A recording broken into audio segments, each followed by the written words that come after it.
Paz seja convosco. Amém. Amém. É sempre uma honra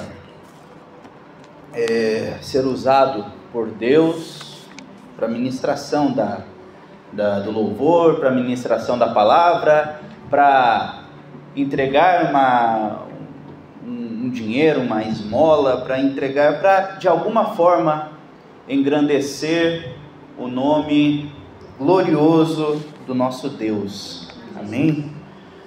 Convido os irmãos para abrirem as suas Bíblias na primeira carta de Pedro, está lá no finalzinho da Bíblia.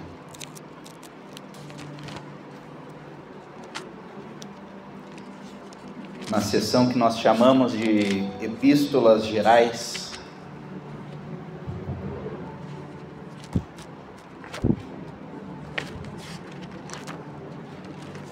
Pode ser um pouquinho difícil de encontrar, mas tá aí. 1 Pedro, no capítulo 4, a partir do versículo 7. Estarei fazendo a leitura na Nova Versão Internacional, mas o texto ele se mantém o mesmo, inalterado, e a mensagem de Deus é essa. 1 Pedro 4, 7. O fim de todas as coisas está próximo. Portanto, sejam criteriosos e estejam alertas. Dediquem-se à oração.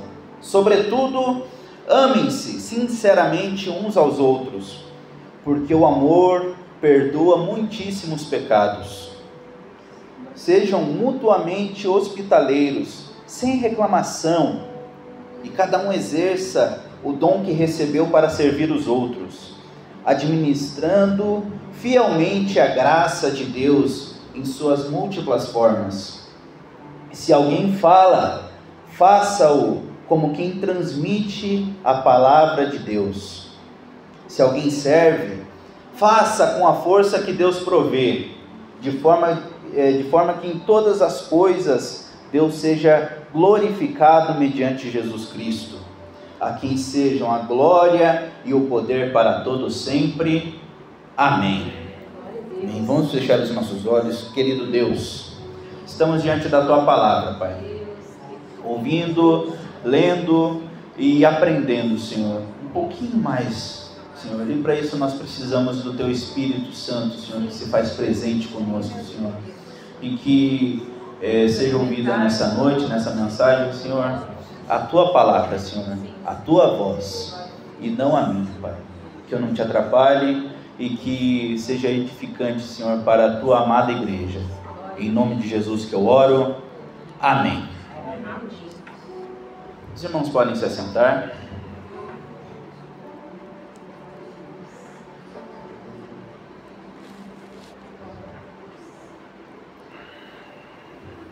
Nós estamos, quando lemos esse texto aqui, que está em 1 Pedro, no começo o primeiro versículo da carta, Pedro se apresenta com o apóstolo de Jesus Cristo, aos eleitos de Deus, peregrinos e dispersos. E ali ele está falando de algumas regiões, né? No versículo 2, os escolhidos de acordo com o pré-conhecimento de Deus, pela obra santificadora do Espírito, para a obediência a Jesus Cristo e a aspersão de seu sangue. Essa carta, ela foi escrita em um contexto de perseguição. Aqui nós estamos mais ou menos localizados na história, entre o ano 54 e o ano 68, tá bom? Foi o período do governo do imperador Nero, que era o imperador romano da época, no qual a igreja foi muito afligida pela mão de Nero, que era pesada, que era persecutória, que era um verdadeiro inimigo da igreja. É apontado no Apocalipse, escrito por João, como o anticristo, né? O anticristo que estava naquele momento, o espírito do anticristo que estava naquele momento atuando contra os eleitos, essas pessoas aqui que estão sendo descritas também por Pedro. E Nero, nessa época, né, com a sua mão pesada, ele perseguia a igreja a ponto de enviá-los para o circo, né, da época, para a diversão da população, crentes, para que fossem executados de formas cruéis, de formas terríveis, que para nós hoje é uma forma impensável, né? Nós temos uma cultura que ela é muito mais branda, apesar de ser ainda persecutória contra a igreja do Senhor, de formas por vezes mais brandas, mas ainda assim anticristã. E nesse momento da história, Pedro está falando a esses homens e mulheres que estavam refugiados em outras partes do mundo ali, do mundo conhecido. E Pedro, ele se lembra de cada um deles, a região que eles estão, as orações que eles estão fazendo. E a primeira carta de Pedro, talvez vocês vejam aí nos capítulos, as perícopes, né, que são os pedaços de textos que estão distribuídos nessa carta. Você vai ver ele escrever com a sua pena sobre vida exemplar cristã, como nós devemos proceder de forma cristã, como verdadeiros homens e mulheres de Deus. E ele fala e dá diversos conselhos sobre santidade, sobre a casa espiritual, sobre deveres, sobre casamento, sobre amor, sobre paciência, pureza, os sofrimentos e os conselhos de Deus. Então é uma carta belíssima também. E esse texto aqui que nós fizemos a leitura e que será a base da do nosso estudo de hoje, da nossa mensagem de hoje, é um texto que fala sobre administração. Aqui ele está falando de como deve ser a vida do cristão que vive para Deus. E ele fala, já no começo dessa perícope, desse pedaço aqui, no versículo 7, o fim de todas as coisas está próximo. Então, quando alguém fala que o fim está próximo desde o primeiro século. Então, um conselho: não fique tentando marcar horas e datas e vendo as aflições que nós estamos passando pelo mundo, porque eles já nessa época já estavam sofrendo esse tipo de perseguição, e a igreja sempre foi perseguida e massacrada e vilipendiada, né, sendo zombada pelos homens desde o primeiro século. Então, o nosso dever não é ficar marcando hora para Jesus vir, para Jesus voltar, né? Nossa função é sermos fiéis à palavra do Senhor e aos deveres cristãos. Então, o fim está próximo. Portanto, sejam criteriosos e estejam alertas aos perigos desse mundo. Atenção, cuidado. Não é qualquer pessoa que está com o microfone na mão, que está diante dos irmãos, pregando e ensinando alguma coisa, que isso provém de Deus. Pedro está nos alertando para sermos criteriosos e avaliarmos a palavra. A mensagem que está sendo transmitida, ela deve estar contida na palavra. Nós não falamos nada além do que a palavra nos revela. Nós não falamos nada além do que os oráculos de Deus nos revelam. Nós não falamos nada além da Escritura. O lema de nós protestantes, um dos 5 solas é o sola Escritura. Então, somente pela Escritura, somente pela palavra do Senhor, que nós encontramos real mensagem de salvação. E dediquem-se à oração. Estamos fazendo isso aqui. Estamos com um encontro marcado toda terça-feira, diante do Senhor, na casa do Senhor, na casa de oração, onde não há mácula, onde não há dolo, onde não há comércio, onde não há nada que tire a atenção do soberano. Nós estamos aqui com um compromisso, pelo menos aqui, semanal, terça-feira às 8 horas, diante do Senhor.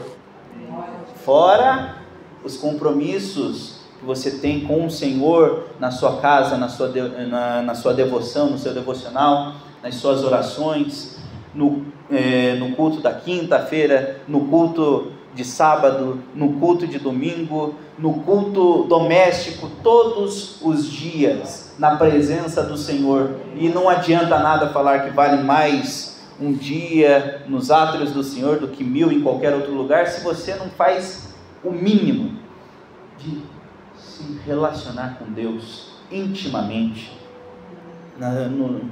dobrando os joelhos ao lado da sua cama, no seu sofá, orando e falando com o Senhor. Dediquem-se à oração, é importante. É importante. Não é um elemento religioso que faz com que você barganhe com Deus e tenha uma troca com Deus. Você precisa dele. Você precisa de comunhão com Deus.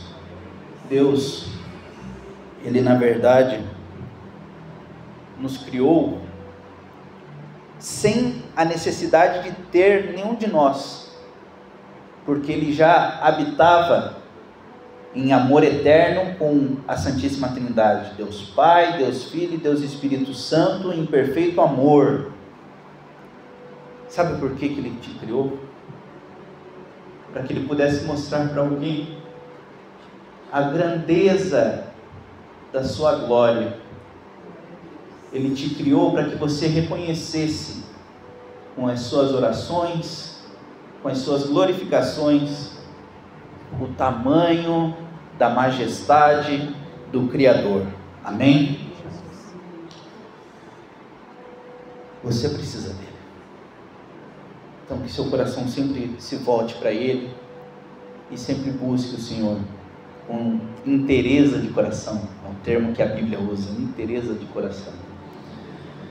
Versículo 8: sobretudo, amem-se mutuamente. Amem-se sinceramente uns aos outros, porque o amor perdoa muitíssimos pecados, ou perdoa uma multidão de pecados. Aqui Pedro está fazendo referência a Provérbios, no capítulo 10, versículo 12, onde o ódio causa intrigas, causa dissensões, mas o amor cobre todo o pecado, todas as transgressões. E isso é uma palavra de sabedoria, irmãos. Isso é uma palavra de conforto para nós, porque lá em Provérbios ele está falando sobre o ímpio. No versículo 12, o ódio provoca dissensão, mas o amor cobre todos os pecados. E aqui ele está retomando essa ideia, o apóstolo Pedro está retomando essa ideia de que o amor perdoa muitíssimo dos pecados. Nós não devemos levar mágoas e dissensões e brigas e contendas em nossos corações para nossa casa. Nós não devemos apontar o dedo para o nosso irmão e falar que a graça não está nele porque ele me fez mal. Nós não devemos proceder dessa forma. Nós devemos ter critério, sim. Nós devemos perdoar, sim. E nós devemos primeiramente amar e compreender que aquele irmão, ele precisa da misericórdia de Deus tanto quanto você precisa. Muitas vezes nós nos encontramos, nós nos vemos como sempre estando retos diante do Senhor e retos diante do próximo, mas muitas vezes nós nos chateamos, e é normal, porque nós somos falhos, infelizmente, por causa do nosso pecado. Nós ofendemos o próximo, nós pecamos contra o próximo, e dessa forma pecamos também contra Deus.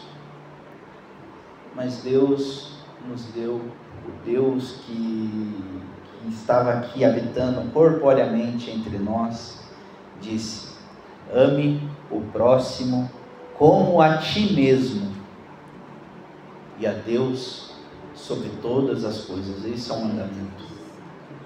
Toda aquela lei está resumida e está contida nesse mandamento sagrado, que é o amor. Por isso, muitas vezes, a palavra vai falar que, sobretudo, acima de todas as coisas, amem-se mutuamente, amem o seu irmão, amem-se uns aos outros com sinceridade. E nesse contexto aqui, ele é o proceder, é o conselho que Pedro está dando para aqueles homens que estavam dispersos entre as nações. Lembra? Nero estava perseguindo, o povo de Deus se dispersou, foram para diversas regiões, e essa carta está dando conselhos de como esses cristãos deveriam se comportar diante dos gentios, diante dos pagãos. E ele fala para sermos amorosos, para sermos hospitaleiros. Versículo 9: sejam mutuamente hospitaleiros e sem reclamação. Sem reclamação. E cada um exerça o dom que recebeu para servir aos outros. Irmãos, lembra que eu comentei agora que Deus não precisava da gente. Deus, Ele nos criou para nos dar a oportunidade de reconhecermos a grandeza dEle. Aqui, Pedro está falando, cada um exerce o dom que recebeu para servir os outros.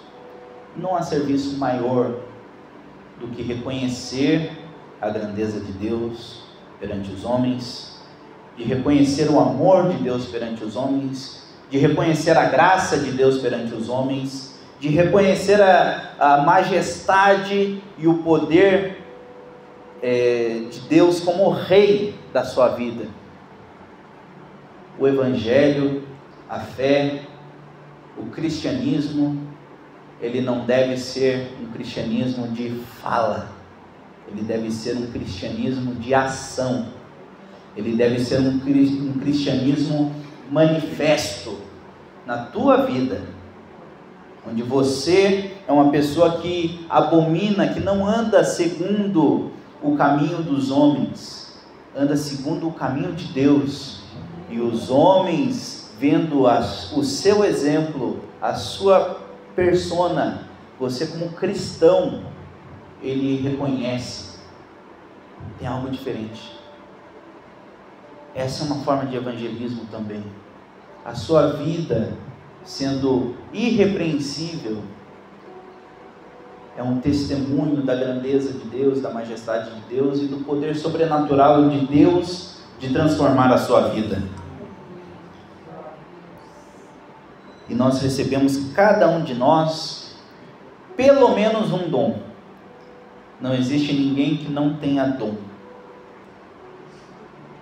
Estão todos inalando um ar, um oxigênio, uma mistura atmosférica que nos mantém vivos. O Deus que estamos testemunhando é o Deus da vida, é o Deus que deu esse dom a todos aqueles que respiram, e todo ser que respira louve ao Senhor. É isso que está escrito na palavra do Senhor. Mas Deus dá dons, talentos, habilidades e capacidades diversas. Aqui nós temos várias habilidades. Nós temos quem cante, nós temos quem pregue, nós temos quem traga profecia, nós temos quem fala em línguas, nós temos vários dons espirituais, vários dons de administração, dons de ensino, dons diversos. Graças a Deus por isso. Sabe por que isso é tão bonito? Isso revela uma das características de Deus, que é o centro do que eu tenho para dizer para os irmãos hoje. O Senhor Deus é criativo. Ele é Deus criador e Ele é Deus criativo. Deus do nada, do absoluto nada, apenas baseado no seu amor, criou, dirige, sustenta todas as coisas que estão na sua criação, na sua revelação natural. E Deus, Ele dá dons, que a Bíblia aqui Ele nos dá alguns exemplos em alguns textos, mas creio eu que não são todos os dons que Deus forneceu aos homens. Tem mais que não estão aqui, mas basicamente nós temos um bom resumo dos principais dons, daqueles que são úteis para a igreja, daqueles que são úteis para o ensino, daqueles que são úteis para a vida cristã.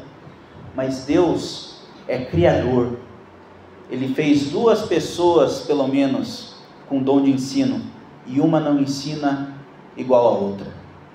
Deus criou milhões de pessoas com dons de profecia, e nenhum deles traz a profecia da mesma maneira, porque o dom de Deus, ele abrange a quem Deus quer, e da forma que Deus quer. Ele usa a tua personalidade para a honra e glória dele.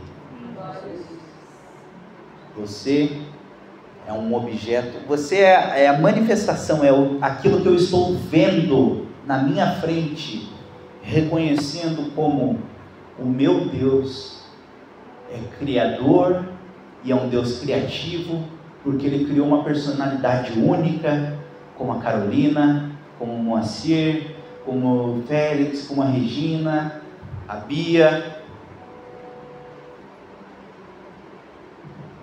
Você é a manifestação de que Deus é criador, criativo, e que Ele tem o domínio de todas as coisas em suas mãos.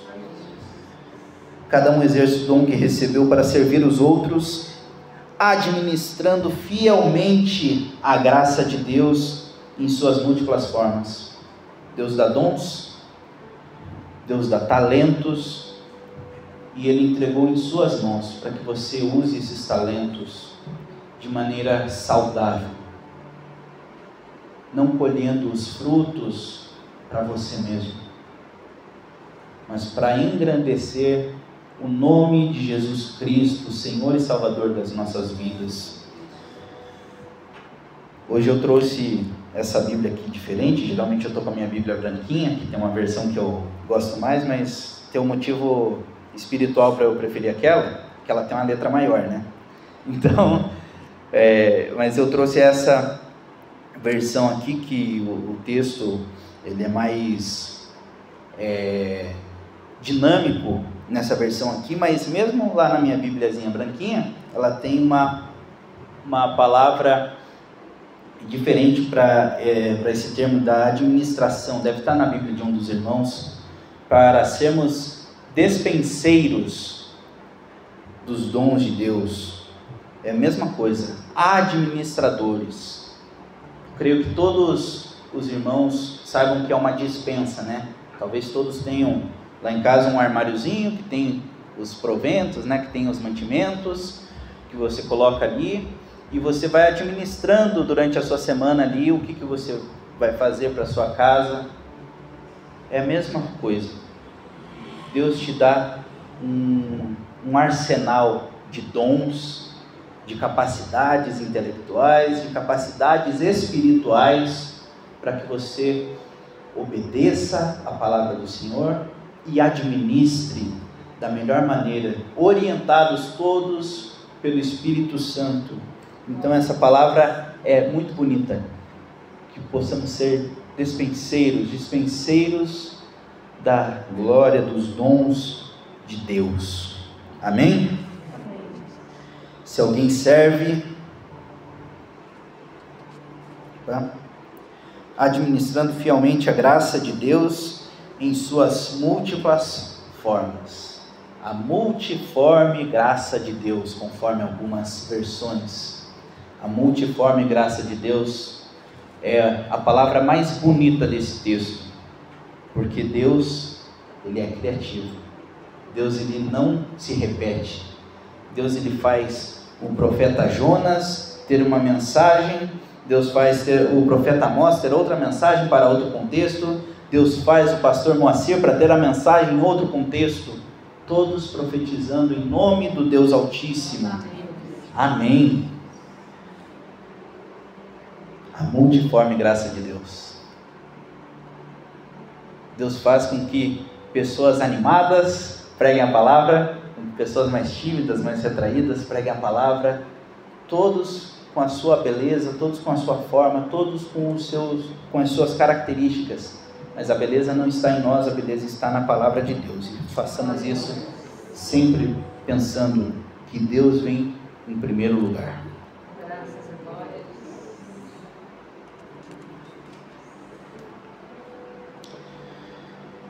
No versículo 11, se alguém fala, faça-o como quem transmite a palavra de Deus. Um dos dons que Deus nos dá é de sermos arautos da sua majestade. O arauto é aquele cargo importante que vem na frente do rei, que chega primeiro e anuncia que as qualidades, as glórias, as vitórias do seu rei. Um arauto ruim é aquele que distorce a palavra do rei. Um arauto ruim é aquele que transfere a glória do rei para si. Um administrador dos dons de Deus ruim é um administrador que usa os dons de pegar o violão e fazer com que todos chorem porque está movido pelo Espírito Santo, mas utiliza esse dom musical para benefício próprio, por ganância, por dinheiro, por qualquer torpeza do seu coração. Mesma coisa aqui na palavra de Deus. Conhece a palavra de capa a capa, sabe onde estão todos os versículos, sabe onde estão todos as minúcias, sabe de tudo, estudou tudo. Mas só prega mediante cheque. Mas só prega mediante glória. Se voltar para casa sem um elogio, volta triste. Aqui tem uma expressão popular que é a tal da síndrome de porteiro, né? Síndrome de porteiro, você dá um poder qualquer para alguém ali, para abrir e fechar uma porta, e ele já se acha grande coisa, né? Essa é a síndrome do porteiro. Às vezes a gente conhece pessoas que são assim, né? Graças a Deus não tem ninguém aqui nessa igreja. Amém? Mas é isso. Se a gente quer ter essa síndrome de porteiro, de nos acharmos grandes porque estamos com a palavra do Senhor, de terninho, de gravata e tudo bonitinho, engrandecendo o nosso nome ao invés do nome do Senhor, estamos sendo infiéis à palavra do Senhor, infiéis ao Rei. E o Rei não precisa de um arauto com a mensagem distorcida. Ele não precisa de um mensageiro com a mensagem corrompida pela sua ganância. Se alguém serve, faça com a força que Deus provê, de forma que em todas as coisas Deus seja glorificado. Amém. Tudo que fazemos, tudo que pensamos, tudo que nós trazemos diante do Senhor, na casa do Senhor, é para a honra e glória dele. Há 2 semanas eu tive a oportunidade de pregar sobre João Batista. E devemos ter a humildade de João Batista, porque Jesus declara sobre João Batista que dentre os nascidos de mulher não há homem maior que João Batista, o último profeta do Antigo Testamento. Entretanto, ele respondeu: convém, porém, que ele cresça, que Jesus Cristo cresça e que eu, João Batista, diminua. Convém que Jesus Cristo cresça e que eu, Israel, diminua. Tudo o que podemos fazer, que façamos para a glória de Deus. Amém?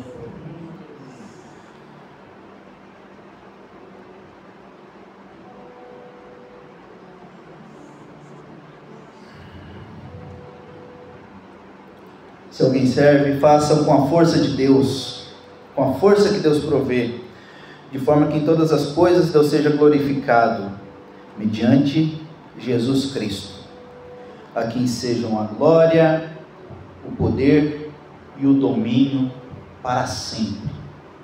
Amém.